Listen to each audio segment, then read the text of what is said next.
कुछ पत्नी लोग के अच्छाई होत रहे, पति लोग के बुराई, तो इतना हो ना हो सकेला। तने भैया माइना दे दी कि बिना पियाले ना चढ़े, अरे सुंदर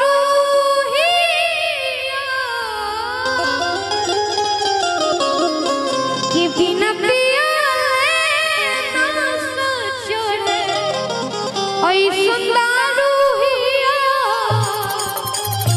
बिना मतलब के जो में हरा रूहिया, बिना मतलब के जो में हरा रूहिया, बिना पिया ना छोड़ कोई सुंदर रूहिया,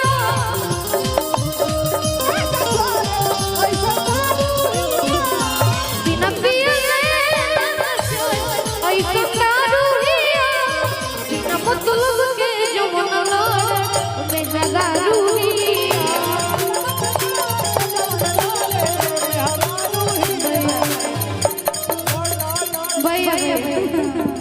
ऐसे कैसे बिना मतलब के, कोई तो मतलब होगा लड़ने का।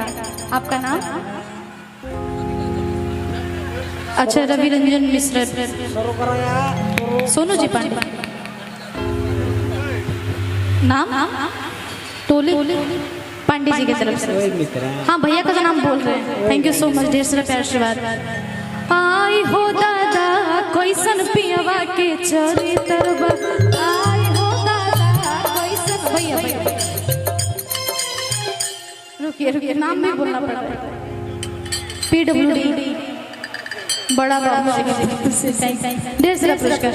आई हो दादा कैसन पियवा के चरित्रवा, आई हो दादा कैसन पियवा के चरित्रवा, दिन भर घरवा के रहतौ तो भीतरवा, दिन भर घरवा के रहतौ तो भीतरवा, आई हो दादा कैसन पियवा के चरित्रवा, आई हो दादा कैसन पियवा के चरित्रवा।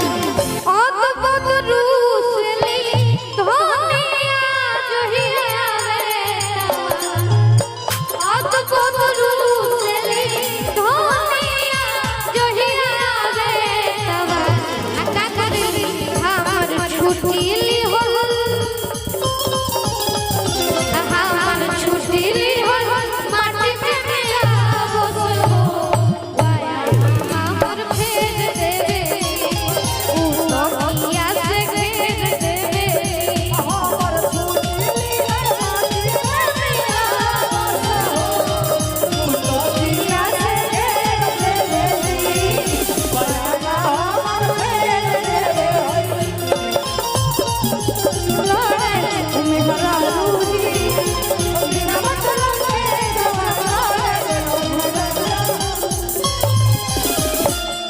रघुराजा तो बिना मतलब के नहीं लड़ सकता। वो मेरा से धाका पर धाका लड़ता रहे। देखो तारे अशोक पांडे जी की तरफ से ढेर सारा बीमारी के खाए ना लगी। भैया ये क्या बोलो तनी। मंगलम श्री इवेंट सो सिंह अविनाश कुमार, लेकिन दुबे जी की तरफ से ढेर सारा हम जाना तनी।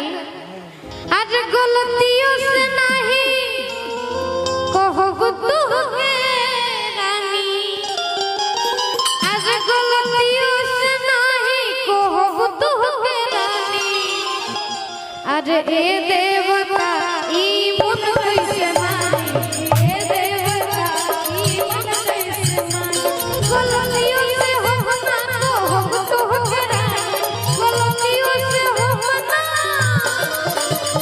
गलतियों से हो ना तो हो करा अरे ए देवता ई मन कैसे मानी ए देवता ई मन कैसे मानी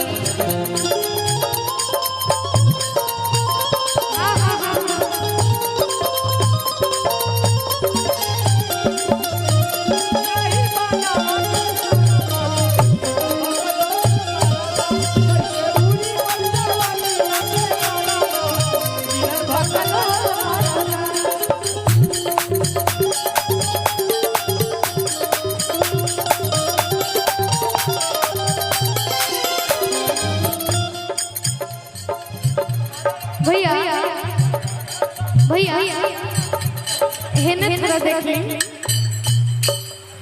लेकिन कुछ यूट्यूबर भी लोग के फरमाइश बा ओके अरे मुहावा ओढ़नी